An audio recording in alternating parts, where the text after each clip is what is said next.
Transform your dreams into reality with the guarantee of assured placement and highest salary package. Admissions open at Francis Xavier Engineering College, the best institution situated in the heart of Tirunelveli.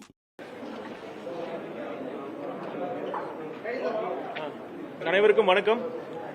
இன்றைய தினம் HDFC bank தங்களுடைய CSR நிதியிலிருந்து 11 அரசு மருத்துவமனைக்கு 10 படுக்கை வசதி கூடிய ஒரு ICU ஒரு செட்டப், அதற்கான தேவையான அனைத்து இன்ஃப்ராஸ்ட்ரக்சரும் பண்ணி இன்னைக்கு நம்ம இனாகரேட் பண்ணியிருக்கோம். பார்த்தீங்கன்னா அந்த 11 இடங்கள் என்னன்னா, கடலூர் அரசு தலைமை மருத்துவமனை, தென்காசி அரசு தலைமை மருத்துவமனை, திருப்பத்தூர் அரசு தலைமை மருத்துவமனை, ஈரோடு அரசு தலைமை மருத்துவமனை, மயிலாடுதுறை மற்றும் கிருஷ்ணகிரி, தூத்துக்குடி, கோயம்புத்தூர், தஞ்சாவூர், திருவாரூர், விருதுநகர் ஆகிய இடங்கள்ல இந்த ஒவ்வொரு இடங்களிலும் 70 லட்சம் மதிப்பிலான இந்த உதவிகளை CSR ஃபண்ட்ல இருந்து HDFC பேங்க் பண்ணியிருக்காங்க. அவர்களுக்கு மாண்புமிகு தமிழக முதல்வர் அவர்களின் சார்பாகவும் சுகாதாரத்துறை அவர்களின் சார்பாகவும் மனமார்ந்த நன்றியை நாங்கள் சொல்லிக்கொள்ள கடமைப்பட்டிருக்கிறோம். இதன் மூலமாக தமிழகத்தின் லட்சியமான, தமிழக அரசின் லட்சியமான அனைத்து மக்களுக்கும் தரமான மருத்துவ சேவையை கொண்டு போகணும் அப்படிங்கிற இதில் மேலும் இன்னொரு படி நம்ம எடுத்து வச்சிருக்கோம். இந்த நிகழ்ச்சியின் வாயிலாக மற்ற கார்பரேட்ஸுக்கும் மற்ற தொழில் நிறுவனங்களுக்கும் நாங்கள் ஒரு அப்பீலா ஃபைல் பண்றோம். இன்னும் மேலும் உங்களுடைய CSR நிதியிலிருந்து பெருமளவு உங்களுடைய நிதியை சுகாதாரத்துறைக்கு, மருத்துவத்துறைக்கு நீங்க ஒதுக்க வேண்டும் என்று நான் தாழ்மையுடன் கேட்டுக்கொள்கிறேன். அப்புறம் மேலும் பாத்தீங்கன்னா இன்னொரு அப்டேட் என்னன்னா, இங்க அந்த கிட்னி திருட்டு கேஸ்ல நம்ம ஏற்கனவே நீங்க கேட்டிருந்தப்ப நான் சொல்லியிருந்தேன், வெளிப்படையான ஒரு முறையில இந்த இன்வெஸ்டிகேஷன்ஸ் போகும்னு சொல்லியிருந்தேன். நாங்க தவறு யார் செஞ்சிருந்தாலும் சட்டப்படி நடவடிக்கை எடுப்போம் நம்ம உறுதியளித்திருந்தோம். மாண்பு முதலமைச்சர் அவர்களுடைய வழிகாட்டுதலின்படி பார்த்தீங்கன்னா நாமக்கல் ஜுடிஷியல் மேஜிஸ்ட்ரேட் கோர்ட்டில் நம்ம கேஸ் ஃபைல் பண்ணியிருக்கிறோம். 3 மருத்துவமனை மீதும் சம்பந்தப்பட்ட மருத்துவர்கள் மீதும் நம்ம கேஸ் ஃபைல் பண்ணியிருக்கிறோம். இன்னும் இந்த நம்பர் ஆகலை. அப்புறம் பார்த்தீங்கன்னா அந்த சம்பந்தப்பட்ட மருத்துவர்கள் மீது தமிழ்நாடு மெடிக்கல் கவுன்சில் மீதும் அவர்கள் சார்பாகவும் டிசிப்ளினரி ஆக்ஷன்ஸ் எடுக்கவும் நாங்கள் ரெக்கமெண்ட் பண்ணியிருக்கோம். சட்டப்படி இதன் வாயிலாக நான் என்ன அஷூரன்ஸ் கொடுக்குறேன்னா, என்ன உறுதிமொழி கொடுக்குறோம்னா, கண்டிப்பாக நேர்மையான முறையில் எந்தவித தலையீடும் இல்லாமல், எந்தவித அரசியல் தலையீடும் இல்லாமல், வேற எந்தவித நோக்கமும் இல்லாமல் இந்த விசாரணை, இந்த கோர்ட்டோட நடவடிக்கைகள் இருக்கும் அப்படிங்கிறத நான் சொல்லிக்கொள்ள விரும்புகிறேன். அப்புறம் டெங்கு, இந்த நேரத்தில் டெங்குவோட பரவலும் சற்று அதிகமாக இருக்கு. மக்கள் பார்த்துருங்க, அந்த டேட்டா கொடுங்க.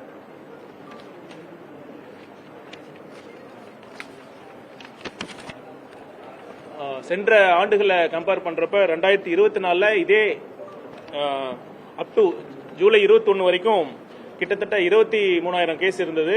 2025 11,000 கேஸ் இருந்தது. இப்ப பாத்தீங்கன்னா 2026 9,000 கேஸ் இருக்கு. மருத்துவர்கள் ஃபீல்ட்ல பிராக்டிஸ் பண்ற டாக்டர்ஸ் இருந்து ஒரு ஃபீட்பேக் என்ன வரும்னா, டெங்கு கேசஸ் அதிகமாயிட்டு இருக்கு அப்படிங்கிற ஒரு சூழல் இருக்கு. கண்டிப்பாக அரசு டெங்கு பரவலை தடுக்கிறதுக்கு தேவையான அனைத்து முயற்சிகளும், முன்னெச்சரிக்கை நடவடிக்கைகளும் எடுத்துட்டு தான் இருக்கிறோம். கொசு ஒழிப்பு பணியாளர்கள் நகர்ப்புறங்கள்லயும் அங்க கிராமப்புறங்கள்லயும் அவங்க பணியை செஞ்சிட்டு இருக்காங்க. பாத்தீங்கன்னா இதன் மூலமாக என்ன சொல்லிக்க விரும்புறேன்னா, மக்கள் அந்த உங்க வீட்டு பகுதியில் இந்த தண்ணீர் எங்கேயாச்சும் தேங்கி இருந்ததுன்னா அதை நீங்களும் கண்டறிஞ்சு அரசோட முயற்சிக்கு நீங்களும் ஒத்துழைப்பு கொடுக்கணும் அப்படின்னு நான் கேட்டுக்கிறோம். மக்கள் அனைவரும் பாத்தீங்கன்னா கொசு உற்பத்தியை நம்ம தடுத்தாதான் இந்த டெங்கு ஒழிப்பை நம்ம முழுமையா நம்ம அந்த முயற்சிகளை நம்ம வெற்றிகரமாக செயல்படுத்த முடியும். அதனால நீங்களும் மக்களும் ஒத்துழைப்பு கொடுக்கணும். அப்புறம்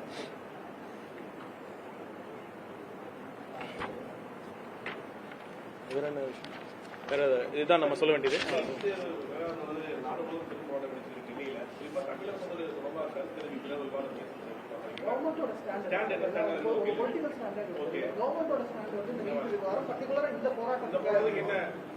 தமிழ்நாட்டோட ஸ்டாண்டு தான் கவர்மெண்டோட ஸ்டாண்டும். பாத்தீங்கன்னா நீட் வேண்டாம் என்பதுதான் தமிழ்நாட்டோட ஸ்டாண்டு. அதுதான் இந்த மக்களால் தேர்ந்தெடுக்கப்பட்ட அரசினோட ஸ்டாண்டும் அதுதான்.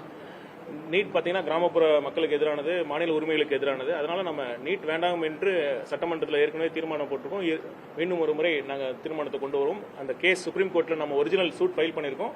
அதை நாங்கள் முறையாக ஃபாலோ பண்ணி அதற்கான ஃபாலோ அப் மெஷர்ஸ் நாங்கள் கண்டிப்பாக எடுப்போம்.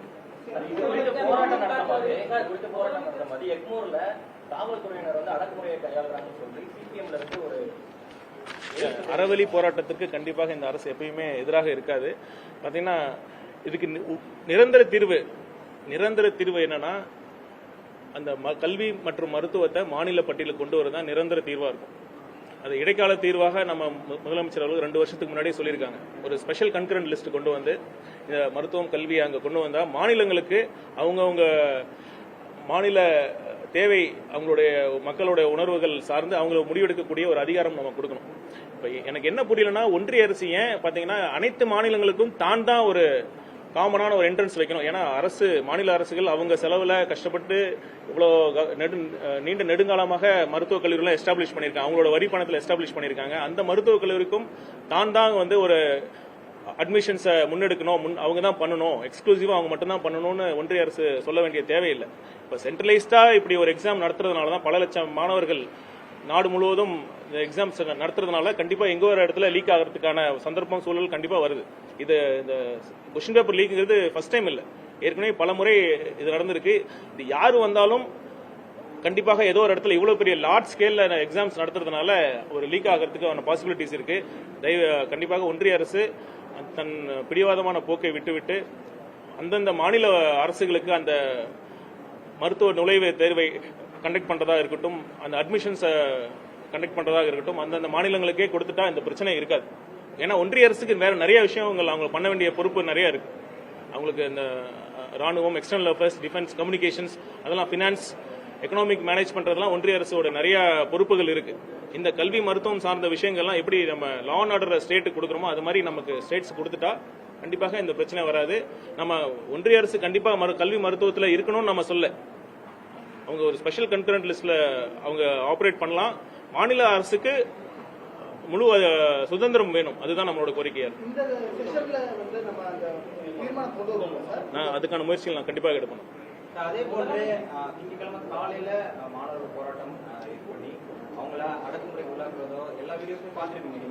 அவங்க மேல டெல்லி அரசு ஒன்றிய அரசு அடக்குமுறை கிட்டத்தட்ட 48 மணி நேரத்துக்கு அப்புறம் நேற்று நைட்டு தான் கட்சி சார்பும் சரி நிலைப்பாடு தெரிவிக்கப்படுகிறப்போ எந்த மாதிரியான சூழ்நிலை? இப்போ டெல்லியில பொறுத்த வரைக்கும் கண்டிப்பாக பாத்தீங்கன்னா ஒரு நியாயமான அவங்களுடைய உணர்வுகள் நியாயமானது. அந்த உணர்வுகளுக்கு ஒன்றிய அரசு மதிப்பளிக்க வேண்டும். அதனால எதிர்கட்சி தலைவர், ஒன்றிய இருக்கிற எதிர்கட்சி தலைவரை இந்த மாதிரி அரசு பண்றதும் ரொம்ப கண்டிக்கத்தக்கதுதான். இதுல எந்த மாற்று கருத்து கண்டிப்பாக கிடையாது. அவர்களுடைய நியாயமான கோரிக்கை உணர்வுகளுக்கு மதிப்பளிக்கணும். ஒன்றிய அரசு உடனடியாக பேச்சுவார்த்தை நடத்தணும் அப்படிங்கறத நம்மளுடைய கோரிக்கை. அந்த கண்டனமுமே கட்சி சார்பாக மட்டுமே வெளியிடப்படுது. யாரோட பொதுச் செயலாளரோ முதலமைச்சரோ தலைவரோ யாரோ ஒருத்தவங்க வலியுறுத்துற மாதிரி இல்லாம கட்சி சார்பாக பொதுப்படையா இல்ல. இதுல எந்தவித சமரசம்லாம் எப்பயுமே இல்லைங்க, உங்களுக்கே தெரியும். அதனால இதுதான் எங்களுடைய தீர்க்கமான ஒரு ஸ்ட்ராங்கான ஸ்டாண்ட். இதுல எந்தவித டைலூஷனோ காம்ப்ரமைஸோ கிடையாது. முன்னாள் முதலமைச்சர் எப்ப கண்டனம் தெரிவிச்சாரு? அதாவது கூட்டணி கட்சியில இருக்கிறப்ப அவங்க உடனடியா ரியாக்ட் பண்றதுக்கும் இப்ப லேட்டா பண்றதுக்கும் வித்தியாசம் நீங்களே பார்க்கலாம். உண்மையான அவங்க தேசியவாதி, சமூக நீதியில காப்பாற்றுறவங்களோ கிடையாது. அவங்களாம் சந்தர்ப்பவாதிகள் தான். அதே பாதிப்பு நீதிமன்றம் கேள்வி கேட்டிருக்காங்க. தமிழக அரசு கட்டுப்படுத்த என்ன நடவடிக்கை எடுக்க போறீங்கன்னு, என்ன சார் பண்ண போறோம் இப்போ, இதுக்கப்புறம் என்ன பண்ண நடவடிக்கை வச்சிருக்கோம்? சம்பந்தப்பட்ட அதிகாரத்தை பேசி கண்டிப்பா இது ஒரு நாய்க்கடி பிரச்சனை, ரொம்ப சின்ன குழந்தைகளை பெண்களை பாதிக்கக்கூடிய பெரிய பிரச்சனையா தான் இருக்கு. சிஎஸ் சீஃப் இது மருத்துவத்துறை மட்டும் இல்ல, பல துறை சார்ந்த ஒரு முடிவு எடுக்கணும். சீஃப் செக்ரட்டரி தலைமை செயலாளர் தலைமையில் ஒரு மீட்டிங் போயிட்டு இருக்கு. கண்டிப்பாக இதை கட்டுப்படுத்த நடவடிக்கை எடுக்கும்.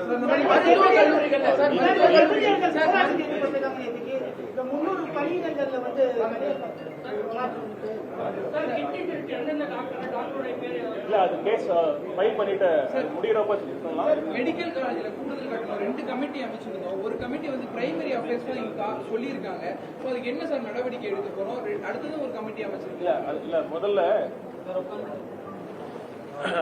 இந்த மெடிக்கல் காலேஜஸ்ல அதிக கட்டணம் வசூலிக்கிற ஒரு கம்ப்ளைண்ட்ஸ் வந்தது.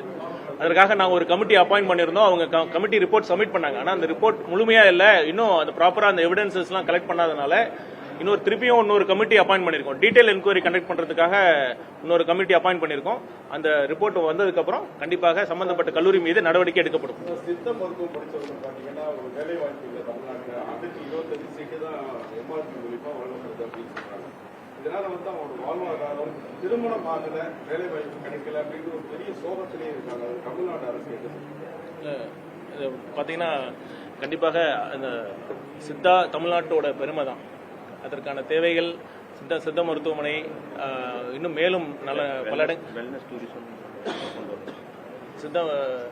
பல இடங்கள்ல சித்த மருத்துவ கல்லூரி வேணும்னு கோரிக்கை இருக்கு. சித்த மருத்துவர்களுக்கு அரசு வேலைவாய்ப்பு வேணும்னு கோரிக்கை இருக்கு. பணி நிரந்தரம் வேணும்னு கோரிக்கை இருக்கு. கண்டிப்பாக நாங்க முதலமைச்சர் அவர்கள்ட்ட கலந்து பேசி இதற்கான முடிவு எடுப்போம்.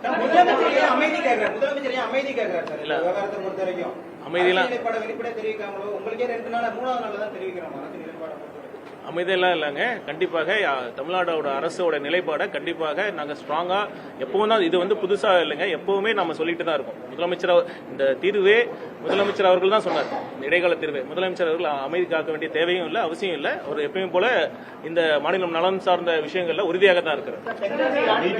புதிதாக உருவாக்கப்பட்ட மாவட்டங்கள்ல இந்த மாவட்ட கல்லூரிகள் இதற்கான நடவடிக்கை எந்த அளவுல இருக்கு, என்ன மாதிரி நடவடிக்கை முன்னெடுக்க? தமிழ்நாட்டில் பார்த்தீங்கன்னா நம்ம தேவையை ஸ்பெஷலிஸ்ட் மருத்துவர்களுக்கான தேவை இன்னும் அதிகமாக இருக்கு.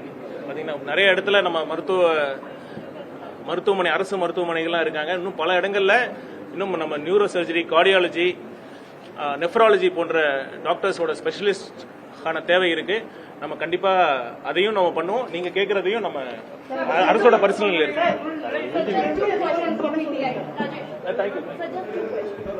Transform your dreams into reality with the guarantee of assured placement and highest salary package. Admissions open at Francis Xavier Engineering College, the best institution situated in the heart of Tirunelveli.